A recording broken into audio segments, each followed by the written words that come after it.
नमस्कार साथियों, स्वागत है आप सभी का ज्ञान भूमि के यूट्यूब चैनल पर। इसके पूर्व के वीडियो में हम लोग मेघदूतम का प्रथम श्लोक देखे थे, पूर्व मेघ का प्रथम श्लोक देखे थे। आज दूसरा और तीसरा श्लोक हम लोगों को देखना है। इसके पूर्व मैं कहना चाहूँगा, इसको अध्ययन करने से पूर्व, कि आप प्रथम वीडियो को देखें जिसमें प्रथम श्लोक को बताया गया है। प्रथम श्लोक में आपको शैली का पता चलेगा, पद्धति आप जानेंगे कि किस तरह से हम लोग श्लोक को पढ़ रहे हैं, श्लोक को पढ़ते समय क्या क्या ध्यान देना है और किस तरह के प्रश्न बन सकते हैं। एक श्लोक से कितने प्रश्न बन सकते हैं, कितने प्रश्न पिछले परीक्षाओं में पूछे गए हैं, क्योंकि प्रत्येक श्लोक में श्लोक का व्याख्या करने के बाद यदि प्रश्नों की संग्रह इकट्ठा करके उस पर चर्चा की जाए तो काफी समय निकलेगा। तो मैं बताया था कि एक आध महत्वपूर्ण प्रश्न को मैं श्लोक के साथ में रख दूंगा और पुस्तक के साथ में आप लोगों को मिलेगा। एक आध महत्वपूर्ण प्रश्न आप यहाँ पर देखेंगे, लेकिन प्रथम वीडियो में प्रथम श्लोक के साथ में अनेकों प्रश्न है। अनेकों प्रश्न को देखने पर आप ये समझ सकते हैं कि एक एक श्लोक से इतने बार प्रश्न पूछे गए हैं और इस तरह के प्रश्न पूछे गए हैं। तो आइए दूसरा और तीसरा श्लोक प्रारंभ करते हैं। जो नहीं देखे हैं प्रथम वीडियो देख लें, उसके बाद इस वीडियो को देखेंगे। चलिए, दूसरा श्लोक है, तस्मिन् नद्रौ कथिचित् बला विप्रयुक्तः शकामी नीत्वा मासान् कनकवलय भ्रंशरिक्त प्रकोष्ठः आषाढ़स्य प्रथम दिवसे मेघमाश्लिष्टसानुं वप्रक्रीडा परिणतगज प्रेक्षणीयम ददर्श। इसके पूर्व में क्या चर्चा हुई थी? चर्चा ये हुई थी कि एक यक्ष है, यक्ष की कुछ विशेषताएं थी। क्या क्या विशेषताएं थी उसके साथ में आप शब्दों को देखेंगे। क्या लिखा था? कश्चित कांता विरह गुरुणा स्वाधिकारात् प्रमत्तः सापे नास्तंगमित महिमा, यह भी उसकी विशेषता थी। कश्चित भी उसकी विशेषता थी। तो इस प्रकार से कोई यक्ष था, उसको साप मिला है कि पत्नी से दूर रहेगा साल भर। लेकिन क्यों साप मिला है वह भी आप देखिए। साप का कारण क्या है? स्वाधिकारात् प्रमत्तः, अपने अधिकार से वो, अपने कर्तव्य पालन से, अधिकार शब्द वहां पर कर्तव्य पालन अर्थ में है, अपने कर्तव्य पालन में प्रमाद करता है, जिसके कारण साप मिलता है। साप का संबंध किससे है? तो भर्तु साप है, वो स्वामी का साप है। स्वामी कौन है? कुबेर हैं। किसके स्वामी कुबेर हैं? यक्ष के हैं। ठीक है। साप के काल में उसके साथ में क्या क्या हुआ? तो उसकी महिमा अस्त हो गई है। महिमा का तात्पर्य क्या है?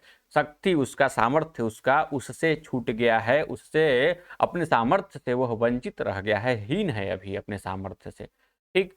जब सामर्थ्य से हीन है तो और क्या कर रहा है? तो एक ऐसा जगह है जहां पर निवास कर रहा है। उस जगह का नाम है रामगिरी आश्रम। रामगिरी आश्रम की क्या विशेषताएं हैं? तो दो दो विशेषताएं हैं कि सीता के स्नान से पवित्र हो गया है जिसका जल, ऐसा वहां पर जल समूह है जिसे आश्रम में, उस आश्रम में निवास कर रहा है। और एक है कि घने वृक्षों की छाया जहां पर है, ऐसे पर्वत पर वह निवास कर रहा है। इन सारी बातों को आप देखेंगे पहले श्लोक में। दूसरे श्लोक में हम लोग आइए एक एक शब्दों की तरफ बढ़ते हैं। आपने देख लिया यहाँ पर तस्मिन् नद्रौ कथिचित् बला विप्रयुक्तः शकामी, ये श्लोक है। 4 चरण के श्लोक होते हैं। मंदाक्रांता छंद है। इसमें कितने अक्षर होते हैं इसके लिए आप एक लक्षण याद कर लीजिए।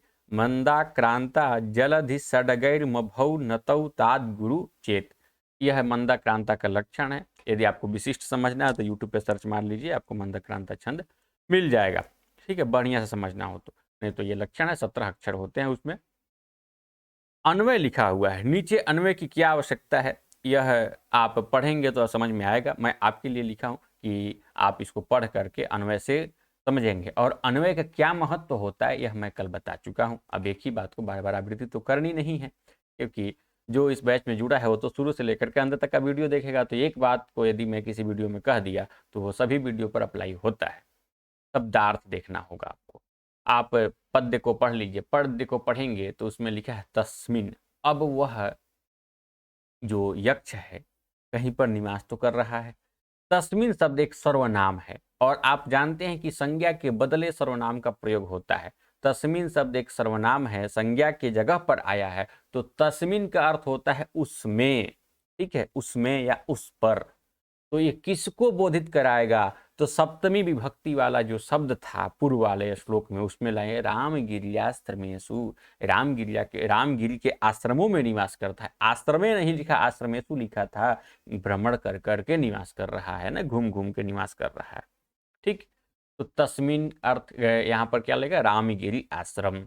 अद्रव, रामगिरी जो पर्वत है उसी पर्वत पर, आश्रम का तात्पर्य कुटिया नहीं था, रामगिरी आश्रम के, रामगिरी के स्थानों पर घूम घूम करके निवास कर रहा था, तो रामगिरी पर्वत यहाँ पर लेंगे। और रामगिरी पर्वत पर, तो तस्मिन अद्रव इसीलिए आया, तस्मिन अर्थात उस रामगिरी पर्वत पर या पर्वत में। लेकिन वो ढका हुआ कोई चीज तो है नहीं कि हम उसमें में का प्रयोग करेंगे, वो तो खुला हुआ है, तो पर्वत पर। अबला विप्रयुक्त, अबला विप्रयुक्त, अबला विप्रयुक्त का तात्पर्य क्या है यहाँ पर? अबला किसके लिए आता है? आप जानते हैं, नारी के लिए, प्रियतमा के लिए। इन इन अर्थों में अनेकों शब्द है, जिस शब्द की जहां पर उपयोगिता समझ में आए वहां पर प्रयोग कर दिया जाएगा। इसकी दो उपयोगिता है यहाँ पर। एक तो अबला शब्द जो है कि छंद पूर्ति के लिए भी प्रयोग करना पड़ेगा, नारी प्रयोग करेंगे, प्रिया प्रयोग करेंगे तो नहीं होगा। और एक, अब जब पत्नी अपने पति से वियुक्त रहती है, जब प्रेमिका अपने प्रेमी से वियुक्त रहती है, दूर रहती है, तो उसके पास में जो ताकत है, जो सोचने की शक्ति है, जो सहन करने की शक्ति है, सब का सब अधूरा हो जाता है। इसलिए अबला शब्द लिखा, अबला विप्रयुक्त। ठीक, प्रियतमा से बिछुड़ा हुआ, जो पत्नी वहां पर कमजोर है, ऐसे पत्नी को व्यक्त करने के लिए अबला शब्द का प्रयोग किया गया। और उस पत्नी से वियुक्त है, कौन वियुक्त है? यक्ष अपने पत्नी से वियुक्त है। अतः, अतः का मतलब हुआ इसलिए। श्लोक में आपको अतः शब्द नहीं मिलेगा, यहाँ पर अर्थावबोध, अर्थ की कड़ी जोड़ने के लिए अतः शब्द का प्रयोग किया गया। अभी तक हम लोगों ने जो शब्द देखा, तस्मिन का अर्थ था उस पर्वत पर, अबला विप्रयुक्त अपने प्रियतमा से बिछुड़ा हुआ। ठीक, इसका एक सारांश मैं बता दूं तब आपको समझने में आसान होगा। तस्मिन नद्रव कथिचित बला, ये जो आप श्लोक देखेंगे, इसका सारांश ये है कि उस पर्वत पर कतिचित, ठीक, कतिचित यह शब्द आएगा नीचे मास के अर्थ में, कुछ मास, अबला विप्रयुक्त, अपने पत्नी से वियुक्त हुआ कोई कामी यक्ष जो है कि कुछ मास को समाप्त करके और दुबला पतला हो करके, जिसके हाथ के कलाई से हाथ का कड़ा भी गिर चुका है, वह आषाढ़ के प्रथम दिवस में पर्वत से चिपकते हुए या पर्वत के पास में आते हुए मेघ को देखता है। और मेघ की एक उपमा दी गई है कि वह मेघ मानो कि अपने क्रीड़ा में रत एक हाथी जो है उसके शोभा को धारण कर रहा है, इस तरह से मेघ को देखा। अब यह सारांश था। अब आइए शब्दों पर। तो अबला विप्रयुक्त शब्द किसके लिए आया? यक्ष के लिए आया। अबला शब्द से किसका बोध हो रहा है? यक्षिणी का बोध हो रहा है। और उस यक्षिणी से युक्त कौन है? मेघ की यक्ष, यक्ष। ठीक है, उस पर्वत पर वह जो वियुक्त यक्ष है, अब वियुक्त है तो क्या हो गया है? दुर्बल हो गया है। तो दुर्बलता के कारण क्या होगा उसका? कनक वलय भ्रंश रिक्त प्रकोष्ठ, कनक वलय भ्रंश रिक्त प्रकोष्ठ। कनक, सोना, कनक शब्द किसका वाचक हो गया? सोना का। वलय मतलब कंकड़ या कड़ा कहिए। भ्रंश, रिक्त, ठीक है, भ्रंश रिक्त का तात्पर्य है, आप भ्रंश शब्द भूगोल में सुने होंगे, जो खिसकने अर्थ में है। ठीक है, तो कनक का जो वलय है वह खिसक गया है, वह खिसक जाने के वजह से क्या अर्थ होगा? रिक्त हो जाएगा कोई चीज। प्रकोष्ठ का तात्पर्य यहाँ पर भाग है। जिस भाग में सोने का कंकड़ पहनते हैं वह हो गया है रिक्त, क्योंकि वहां से कनक वलय भ्रंश हो गया है, खिसक गया है। तो यह कनक वलय भ्रंश रिक्त प्रकोष्ठ जो है, यह शब्द किसके लिए आया है? तो कनक का वलय जिसका था उसी के लिए आएगा। तो कनक का वलय धारण करता था जो यक्ष, उस वलय के भ्रंश हो जाने से, खिसक जाने से खाली हो गया है स्थान। तो कनक वलय भ्रंश रिक्त प्रकोष्ठ यक्ष को कहा गया है। और ऊपर एक शब्द और आया था, अबला विप्रयुक्त यक्ष के लिए कहा गया है। यह हो गया यक्ष का दो विशेषण। आगे लिखा कामी, वह कामुक भी है। तो क्या कामना है? पत्नी के पास में रहने की कामना है। पत्नी से वियुक्त हुआ है तो कामना क्या होगी? पत्नी से वियुक्त हुए इंसान की कामना एक ही रहती है कि जल्दी से धर्म पत्नी के पास में चले। सह शब्द भी किसको बताता है? उस यक्ष को। तो देखिए चार चार शब्द उसके लिए आए कि अबला विप्रयुक्त है वो, ठीक, कनक वलय भ्रंश रिक्त प्रकोष्ठ है, फिर कामी है, और वह शब्द को बताने के लिए स शब्द आया। फिर कतिचित, अब देखिए अलग प्रकरण स्टार्ट होता है। कुछ मास को नित्वा बिता करके आषाढ़ के प्रथम दिवस में आश्लिष्ट सानु, आश्लिष्ट श्लेष शब्द जो है चिपकने अर्थ में, आश्लिष्ट मतलब कि जो किसी मर्यादा तक आकर चिपके, जैसे पर्वत है चारों तरफ से तो नहीं चिपक रहा है, एक तरफ से आकर के चिपक रहा है। सानु अर्थ यहाँ पर पहाड़ के लिए है, सानु शब्द पहाड़ में आकर के चिपक रहा है, जो ऐसे मेघ को देखा, मेघ को देखा। तो यहाँ पर मेघ के लिए भी दो विशेषताएं लिखी गई है। एक लिखा आश्लिष्ट सानु, चिपक रहा है जो पर्वत से, और एक है वप्र क्रीडा पर्णत गजब प्रेक्षणीय। मेघ प्रेक्षणीय है, दर्शनीय है, देखने में अच्छा लग रहा है। किसके जैसे अच्छा लग रहा है? हाथी के जैसे। तो हाथी कब अच्छा लगता है? जब वह अपने लीला में परिणत हो जाता है। ठीक है, वप्र क्रीड़ा का तात्पर्य है हाथी के मस्तिष्क के द्वारा किसी चीज पर प्रहार किया जाता है, पेड़ इत्यादि पर, तो आप देखेंगे बहुत उस समय हाथी सुंदर दिखता है। उस समय की शोभा को याद कीजिए और वही शोभा को धारण कराइए। मेघ की कल्पना कीजिए, क्योंकि आपके पास तो पर्वत है नहीं कि मेघ आकर चिपकेगा तो आप उसको देखेंगे। तो कल्पना कीजिए कि हाथी को तो देख ही रहे हैं, हाथी किसी वृक्ष पर प्रहार करता है या किसी मोटे चीज पर प्रहार करता है, तो प्रहार करते हुआ हाथी जो है कितना चंचल लगता है, कितना शोभनीय होता है। उसी तरह का शोभनीय है कौन? मेघ। इस तरह के मेघ को देखा। अब एक एक शब्द पूरा का पूरा क्लियर हो गया। तस्मिन नद्रौ कहाँ देखा है? उस पर्वत पर। किस पर्वत पे? रामगिरी पर्वत पे देखा है। उसके बाद जब देखा उसकी स्थिति क्या थी? तो अबला विप्रयुक्त था वो, मतलब कि पत्नी से वियुक्त था, अपनी प्रियतमा से वियुक्त था। यह विशेषण किसके लिए है? यह शब्द किसके लिए है? यक्ष के लिए है। यक्ष की एक विशेषता और है कि कनक वलय भ्रंश रिक्त प्रकोष्ठ, सोने के वलय जो धारण किया हुआ था वह खिसक गया है, जिसके चलते रिक्त हो गया है उसका कलाई का भाग। इस तरह का कामी वह यक्ष, कामी भी यक्ष के लिए आया, स शब्द भी यक्ष के लिए आया।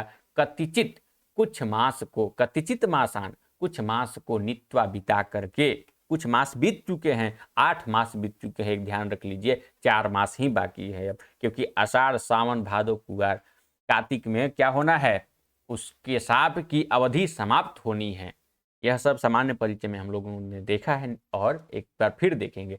कुछ मास को बिता करके वह किस दिन देखता है मेघ को? तो आषाढ़ के प्रथम दिवस में देखता है। आषाढ़ महीना जेठ के बाद आता है, अभी आने वाला है कुछ दिन बाद। ठीक, आश्लिष्ट सानु, पर्वत पर चिपकते हुए, पर्वत से आलिंगन करते हुए मेघ को देखा। और मेघ का एक उपमा कहिए या एक दृष्टांत के द्वारा तुलना किया गया है कि वह मेघ कैसा है?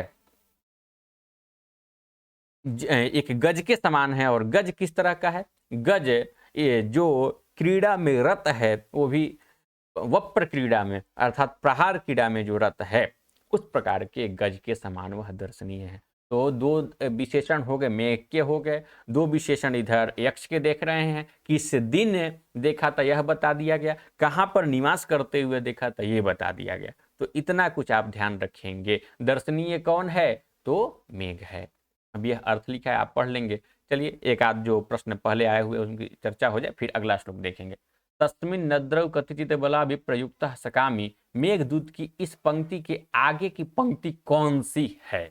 एकदम पूछा जा सकता है प्रश्न झारखंड पीजीटी में। यह आसान प्रश्न के अंतर्गत आएगा, पूछा जा सकता है। 10 श्लोक हैं, 10 श्लोकों को आप याद कर लीजिए, अर्थावबोध के साथ याद कर लीजिए, क्योंकि कभी कभी पूछ सकता है कि इस पंक्ति का क्या अर्थ होगा, क्या तात्पर्य है, भावार्थ क्या होगा प्रसंगानुसार।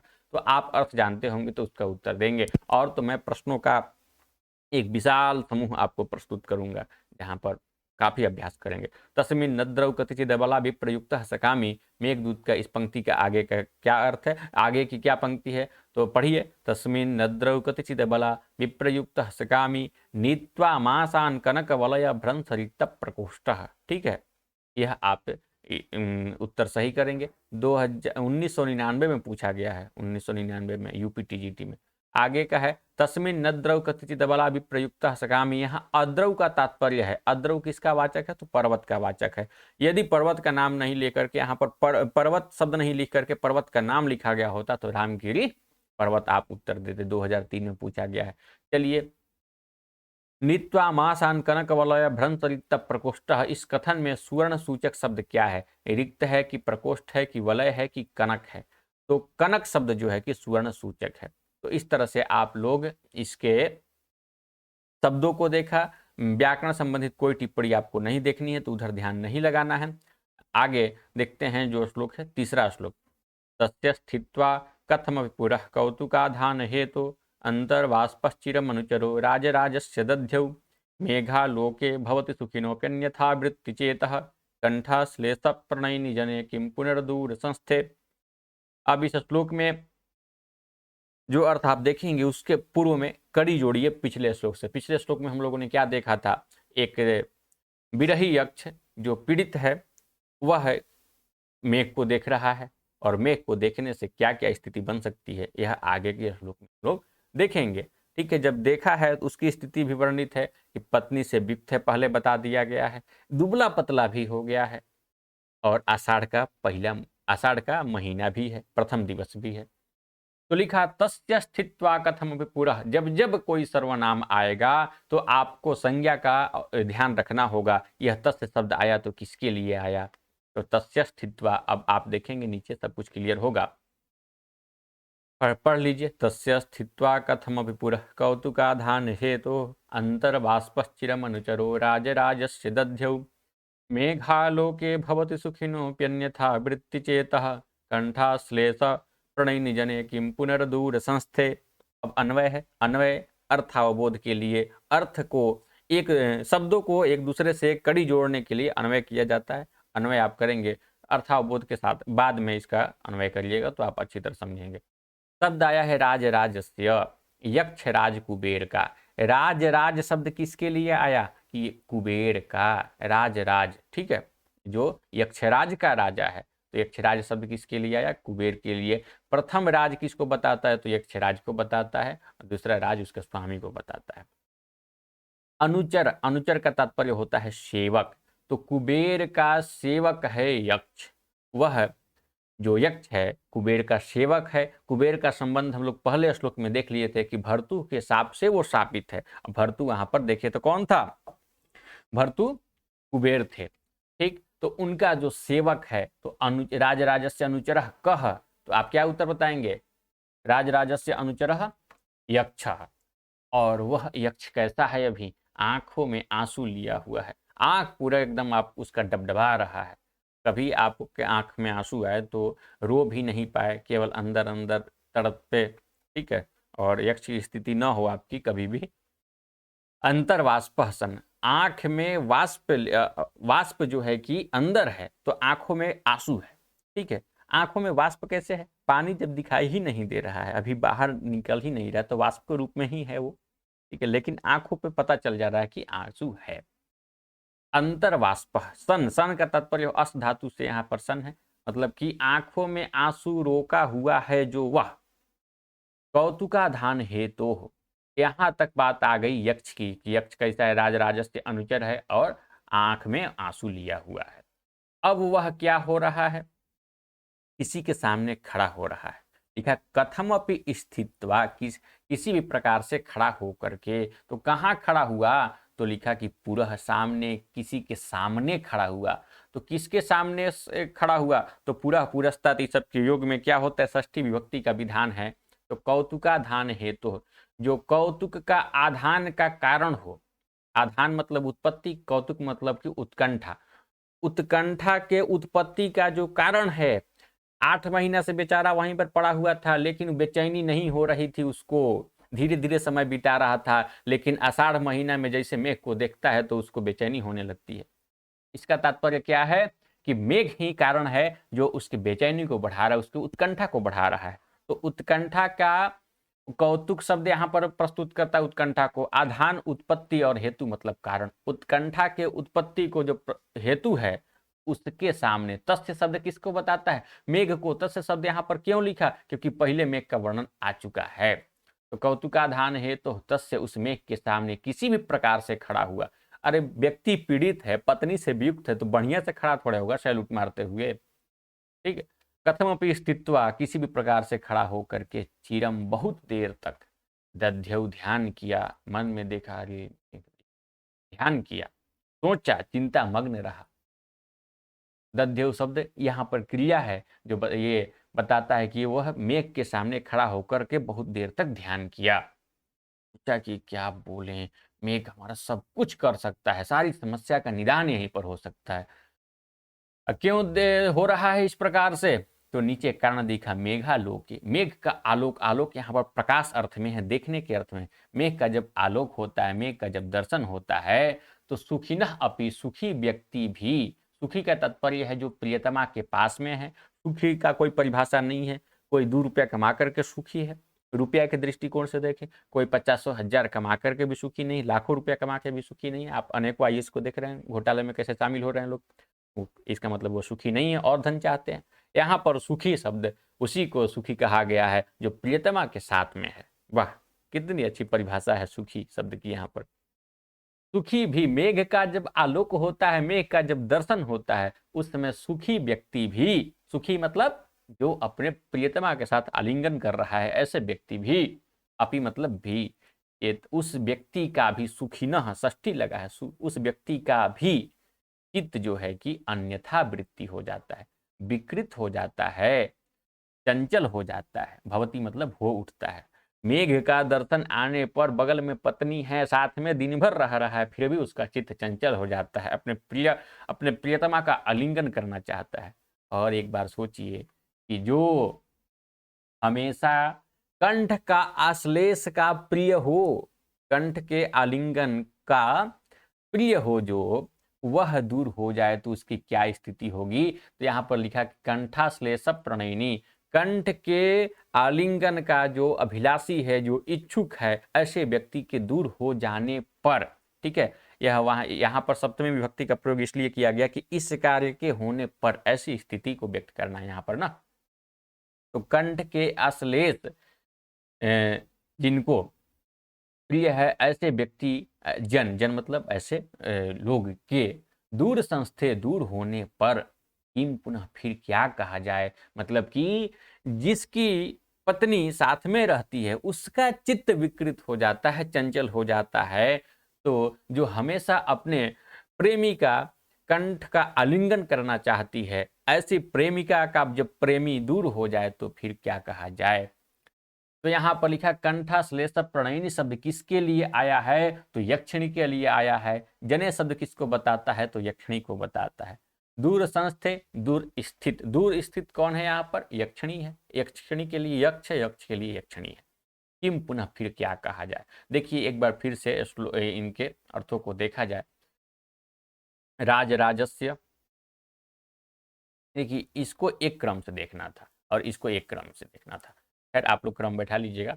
राज राज कुबेर के लिए आया, अनुचर यक्ष है। अंतर्वाष्पः कौन है? तो यक्ष है, आंसू को रोके रहता है। कौतुक का आधान का हेतु कौन है?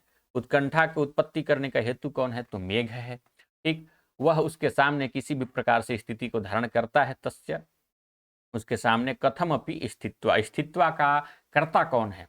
तो यक्ष है। चिरम दध्यौ, बहुत देर तक धारण किया था ध्यान। मेघ के आलोक में सुखी व्यक्ति भी चित्त को विकृत कर लेते हैं। तो यहाँ पर सुखी कौन है? सुखी कोई नहीं है यहाँ पर, ठीक है।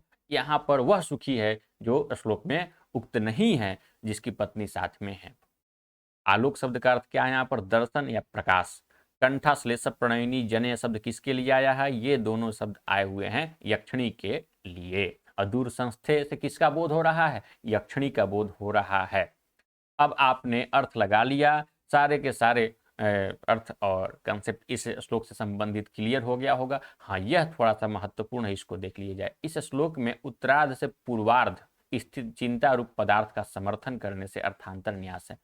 ऊपर जो बात कही गई थी कि मेघ जो है चिंतित है या बहुत ज्यादा अपनी पत्नी को सोच रहा है, नीचे समर्थन किया गया है कि अरे भाई, जब मेघ का आलोक होता है, मेघ को कोई देखता है तो सामान्य व्यक्ति की भी स्थिति बिगड़ जाती है। तो वह तो अपने पत्नी से वियुक्त है, उसकी पत्नी उससे वियुक्त है, तो उसकी स्थिति तो बिगड़ेगी। तो समर्थन है, जब किसी वाक्य से समर्थन होता है तो अर्थांतर न्यास अलंकार होता है, ठीक है। और बाद में पुनर्दूर संस्थे आया है, किम पुनर्दूर संस्थे, इस तरह से आया हुआ है। तो इससे अर्थापत्ति अलंकार है। अर्थापत्ति अलंकार का मैं एक बस सामान्य परिचय दे दूं। यह जब आप शब्द पढ़ रहे हैं किम पुनर्दूर संस्थे, फिर क्या कहना, जब पत्नी जिसकी हमेशा कंठ का आलिंगन चाहती है, ऐसी पत्नी दूर हो तो फिर क्या कहना। तो फिर क्या कहना से आगे का अर्थ स्पष्ट हो रहा है कि मतलब कि इसकी स्थिति तो खराब होगी ही होगी। इस अर्थ की प्रस्तुति हो रही, इस अर्थ का प्राकट्य हो रहा है यहाँ पर। तो इस ऐसे अर्थ को, जहाँ पर कुछ अर्थों को अतिरिक्त ग्रहण किया जाए, अर्थापत्ति अलंकार होता है। तो अर्थांतर न्यास कथन का समर्थन किया गया, अर्थापत्ति दूसरे अर्थ की कल्पना की गई कुछ, इसलिए अर्थापत्ति अलंकार है। और दो दो अलंकार जहाँ पर रहे तो वहाँ पर संसृष्टि अलंकार होता है। तो आप अर्थांतर न्यास, अर्थापत्ति और संसृष्टि याद अवश्य रखेंगे। संसृष्टि और संकर में कभी मैं अंतर बता दूंगा क्या है, जब ऐसा प्रसंग आएगा। तो अर्थांतर न्यास और अर्थापत्ति देखिए दोनों अलग अलग पंक्ति में है, और एक अलंकार की अपेक्षा नहीं रखता कि अर्थांतर न्यास होने से अर्थापत्ति होगी या अर्थापत्ति के होने से अर्थांतर न्यास, कोई इसमें अपेक्षा नहीं है। इसलिए निरपेक्ष कहा जाता है, निरपेक्ष में संसृष्टि। लेकिन जब ऐसी स्थिति आती है कि अर्थांतर न्यास जब होगा तभी अर्थापत्ति की जाएगी, या अर्थापत्ति जब होगी तभी अर्थांतर न्यास किया जाएगा, ऐसी स्थिति में संकर अलंकार होता है।